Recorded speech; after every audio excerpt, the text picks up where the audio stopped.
हमले को भले ही 2 साल पूरे हो चुके हों, लेकिन कई सारे ऐसे सवाल हैं जिनका जवाब आज तक नहीं मिला है। कांग्रेस लगातार पुलवामा हमले को लेकर केंद्र की मोदी सरकार पर हमलावर नजर आ रही है। कांग्रेस के पूर्व अध्यक्ष राहुल गांधी ने पुलवामा आतंकी हमले की दूसरी बरसी के बाद एक बार फिर पीएम मोदी को घेरा। राहुल गांधी ने कहा कि प्रधानमंत्री मोदी खुफिया सूचनाओं की अनदेखी कर फिल्म की शूटिंग में व्यस्त थे और पुलवामा में हमारे जवानों को मरने के लिए छोड़ दिया गया। कांग्रेसी नेता ने पूछा, प्रधानमंत्री मोदी बताएं कि कार्रवाई योग्य खुफिया जानकारी की अनदेखी क्यों की गई। राहुल गांधी ने कहा, खुफिया विभाग की तरफ से पहले ही आतंकी हमले की जानकारी मिल गई थी। इसके बावजूद प्रधानमंत्री नरेंद्र मोदी ने कोई कदम नहीं उठाया। प्रधानमंत्री ने हमारे जवानों को पुलवामा में मरने के लिए छोड़ दिया और खुद फिल्म की शूटिंग में बिजी हो गए। राहुल ने पूछा कि खुफिया विभाग के जिन इनपुट्स पर कार्रवाई करनी थी, आखिर उन्हें नजरअंदाज क्यों किया गया। बता दें कि 14 फरवरी 2019 में पुलवामा में सीआरपीएफ के जवानों के काफिले पर आतंकी हमला हुआ था। इस हमले में 40 से ज्यादा जवान शहीद हो गए और कई घायल हुए। वहीं हमले वाले दिन प्रधानमंत्री मोदी डिस्कवरी चैनल के लिए भारतीय जंगलों में शूटिंग कर रहे थे। इससे पहले कांग्रेस ने आरोप लगाया था कि हमारी सेना एक साथ 2 मोर्चे पर युद्ध लड़ रही है। दूसरी देश की कमजोर सरकार ने सेना का मनोबल गिराने के लिए सैन्य बजट कम कर दिया है। मोदी सरकार जवानों का अपमान कर रही है। रक्षा मंत्री राजनाथ सिंह ने एक कार्यक्रम के दौरान ई छावनी पोर्टल लॉन्च किया। इस मौके पर सीडीएस जनरल बिपिन रावत भी मौजूद रहे। इस पोर्टल का लक्ष्य मल्टी टेनेंसी सेंटर प्लेटफॉर्म के माध्यम से 62 कंटोनमेंट बोर्ड में 22 लाख से अधिक नागरिकों को ऑनलाइन म्यूनिसिपल सेवाएं प्रदान करना है। डायरेक्टर जनरल डिफेंस स्टेट ने भी बतलाया, रक्षा सचिव ने भी बतलाया, कंटोनमेंट बोर्ड में रहने वाले जो लोग, उनको बहुत ही सहज और सरल तरीके से सुविधाएं प्राप्त हो सकें, जिन सुविधाओं की उन्हें आवश्यकता है, इस दृष्टि से इस ई छावनी पोर्टल का शुभारंभ किया जा रहा है। जैसा मुझे बतलाया गया है, कभी 8 प्रकार की म्युनिसिपल सर्विसेज इस ई छावनी पोर्टल के माध्यम से प्राप्त होंगी। लेकिन मैं अपेक्षा करता हूं कि आगामी आने वाले कुछ ही महीनों के अंदर जो अन्य भी सारी सेवाएं हैं, म्युनिसिपल सर्विसेज हैं, वह भी कैंटोनमेंट बोर्ड की आम जनता को उपलब्ध हो सकेंगी, ऐसा मेरा विश्वास है। आपको बता दें कि देश में करीब 62 छावनियां हैं, जहां पर आर्मी ऑफिशियल्स के अलावा आम लोग भी रहते हैं। वहां पर म्युनिसिपल सुविधाओं को लागू करने के लिए छावनी बोर्ड होता है, जिसकी हर महीने मीटिंग होती है, जहां चेयरमैन और इलेक्टेड वाइस चेयरमैन आम लोगों की सुविधाओं के लिए फैसले लेते हैं। आपको बता दें कि देश की सबसे बड़ी छावनी अंबाला है और उसके बाद मेरठ का नंबर आता है।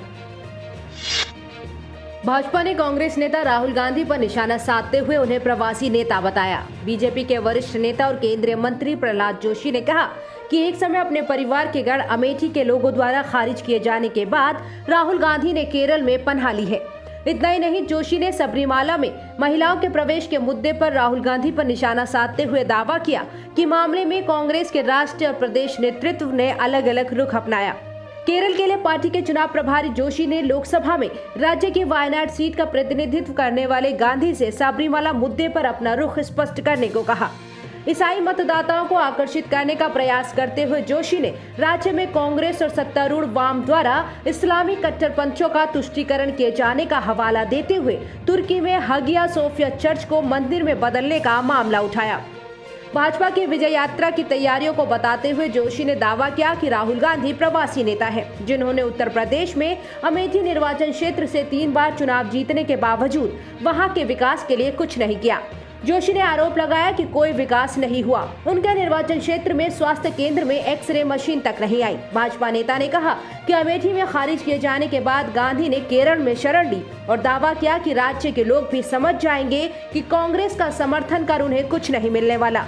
कांग्रेस पर केरल में इस्लामी कट्टरपंथियों का तुष्टीकरण करने में संलिप्त रहने का आरोप लगाते हुए भाजपा नेता ने कहा कि आईयूएमएल के नेता पनक्कड़ सादिक अली शिहाब थंगल ने हागिया सोफिया को मस्जिद में बदले जाने का समर्थन किया था। भाजपा नेता ने केरल में सत्तारूढ़ माकपा और कांग्रेस नेतृत्व वाली पूर्ववर्ती यूडीएफ सरकार पर लोगों के मुद्दों का समाधान करने में नाकाम रहने का आरोप लगाया।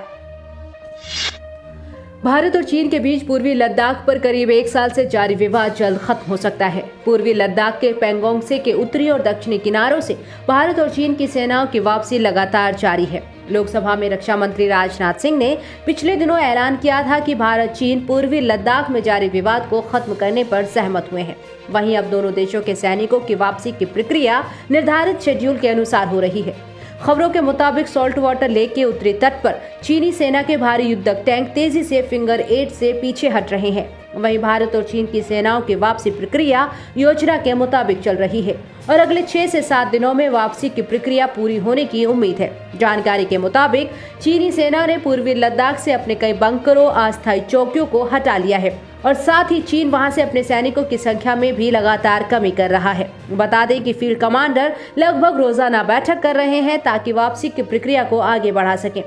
गौरतलब है कि केंद्रीय रक्षा मंत्री राजनाथ सिंह ने भारत चीन सीमा विवाद को लेकर पिछले दिनों संसद में जानकारी दी थी कि भारत और चीन के बीच समझौता हुआ है, जिसके अनुसार पैंगोंग लेक से सैनिकों की वापसी होगी। भारत ने स्पष्ट किया है कि LAC में बदलाव न हो और दोनों देशों की सेनाएं अपनी अपनी जगह पर पहुंच जाएं।